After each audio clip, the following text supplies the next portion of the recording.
We live inside a myth, not a sacred one, not one that binds us to nature or to each other, but a broken spell, a collective hallucination, the myth of money. You are told it's real, that it determines your worth, your time, your future. But look again, money is not real. It's a symbol, a spell, conjured by power to enforce control. What is real? The ground under your feet, the breath in your lungs, the food grown by human hands, the warmth of another person. You are real. Nature is real. Community is real. And that means your power is real too. Capitalism has tricked us into believing we are alone, that life is a game of scarcity, that if we don't compete, we'll perish, that our neighbors are our rivals. But we are not designed for rivalry. We are made for relation. Every tree grows in a forest. Every river flows into others. Humanity was meant to collaborate, to share, to support. And that's not a dream. That's not a utopia. That's reality. When you lift the veil. Mutual aid isn't charity. It's how we take care of each other without asking permission. It's the opposite of capitalism. It doesn't sell you survival. It offers connection. And that connection is magic.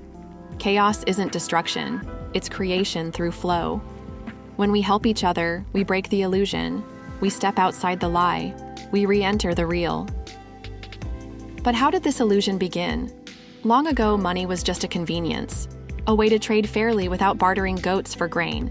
Simple, fluid, meant to serve people. But it didn't stay that way. As kingdoms rose, coins became crowns. Wealth became power. The rulers didn't just want your goods, they wanted control over time. They taxed your labor, your land, your breath. And slowly, the trade networks became markets.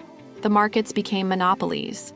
The monopolies became capitalism. And now, we live in a system where money is no longer about exchange. It's about exclusion. The fewer people who have it, the more powerful it becomes. And so the system closes. What began as cooperation became competition. What began as fluid became fixed. This isn't economy. This is oligarchy, a ritual of deprivation wrapped in the language of growth. It doesn't serve life, it hoards it. But there's another way.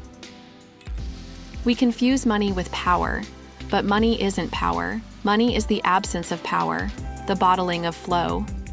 Billionaires aren't sitting at the top of a thriving system. They're the clog at the bottom of it, hoarding what should be moving. They are drains at the edge of the abattoir, siphoning off the life force of the collective. True power exists in motion, in connection, in exchange. When energy moves, there is life. When it is trapped, there is decay. And so, we must become the current again. Not dams, not vaults, rivers.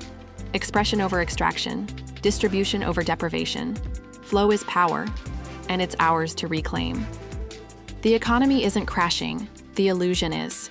Let it. Face the real. Reclaim your power. Restore the flow. Help someone. Share something. Don't wait for the system to save you, because you were never broken. The system was. And together, we build what comes next.